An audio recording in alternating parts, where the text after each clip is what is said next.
Well, let's cross over to Chris Ochamringa. He's joining us live from Kinshasa. And also joining us via Zoom from London is David Otto Endeley.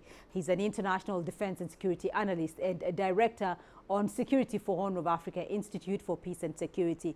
Thank you both for joining us. Now, let's start off with you, Chris. What do we expect from the meetings in Kinshasa and Luanda today?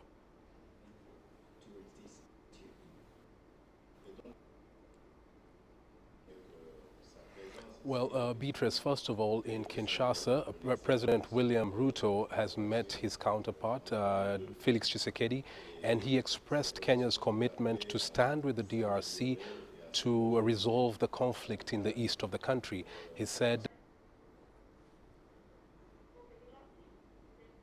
Chris Ochamringa there for us. We'll return to him if we can. But David, let me come to you. What is driving all these concerted efforts to find peace in the DRC? Beatrice, I think DRC, Congo, is a very instrumental country in Africa with all its resources. But also, Rwanda is seen, in Africa as a very stable state. Therefore, the East African nations, are very keen to ensure that, there is peace and stability. Remember, this is not only a crisis or a conflict between Rwanda and DRC. There is also an existing tensions, between DRC and Uganda in terms of, some of the armed groups that, like the Allied Democratic Forces, that have emanated from there. But clearly, I think what is driving this effort is that most African leaders, for example, the former president of Kenya, Uhuru Kenyatta, but also the current President William Ruto, they are very keen, alongside the Angolan President João Lourenço, to make sure that there is some level of peace in DRC Congo, which is a very important nation, as we've seen. And this is not just a matter of regional bloc. We did see the A3 nations, of course, Kenya, Gabon, but also Ghana, in the United Nations Security Council, calling for some peace and stability, some restoration of diplomatic ties, at least between DRC and the Rwandan government. Well, Chris, let me come back to you and still find out what we can expect from the meetings in Kinshasa and Luanda today.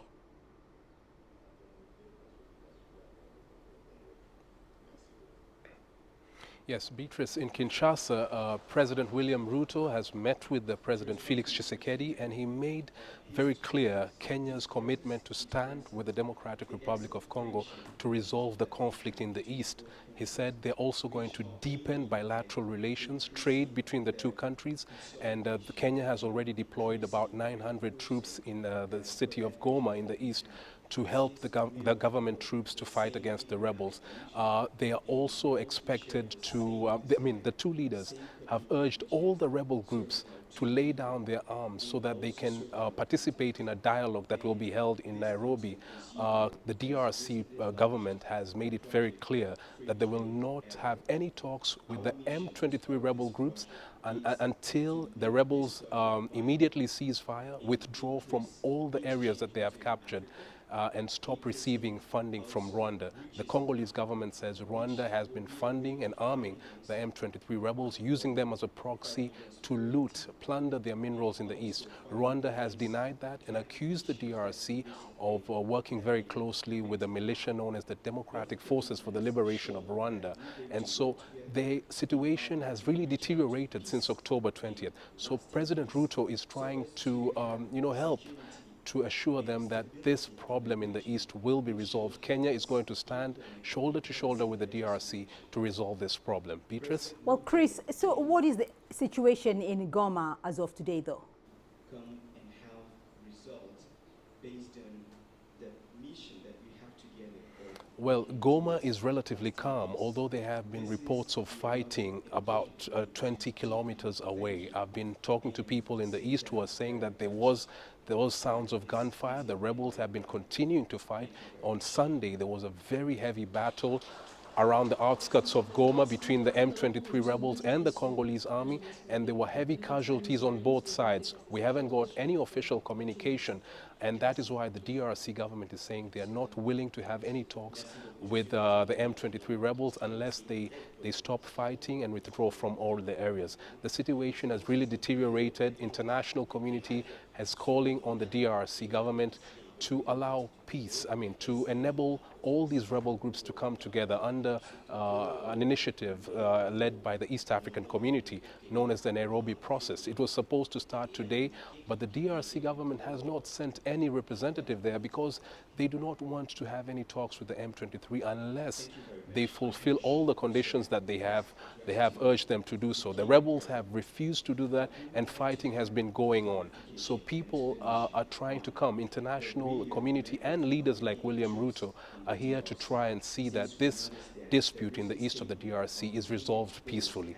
Right. So, David, there have been protests in the DRC against Rwanda and against the Uganda forces on the claims of them supporting the M23 rebels. Both sides have denied these allegations. But how are such protests impacting the regional efforts to jointly tackle the insecurity in eastern DRC?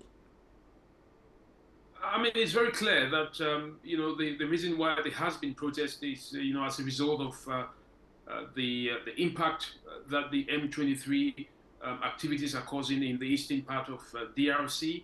But of course, as you rightly said, regarding the accusations that the DRC government has made against the Rwandan government, the Rwandan government has simply denied this accusation, despite other international bodies pointing their fingers to the same.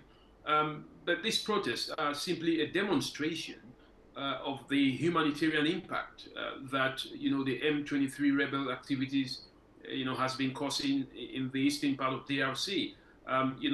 This is not the first time we've seen protests even against one of the biggest United Nations peacekeeping force in the region, where the local population believes that it is not doing enough to bring peace and stability to the region.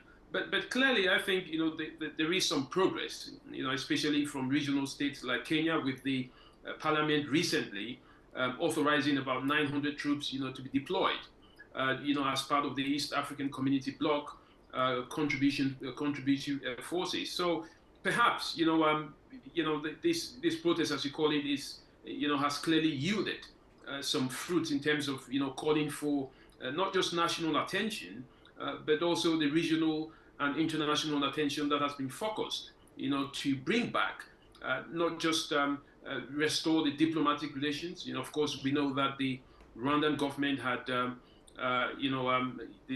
envoy or the ambassador had been expelled from DRC, and the DRC have recalled its special envoy, from Rwanda. So I think we need to see some restoration of the diplomatic ties in order for both parties to now go back on the drawing board and some kind of, implement some of the protocols that we agreed in Nairobi and Rwanda to, address the rebel groups, including M23 activities in DRC.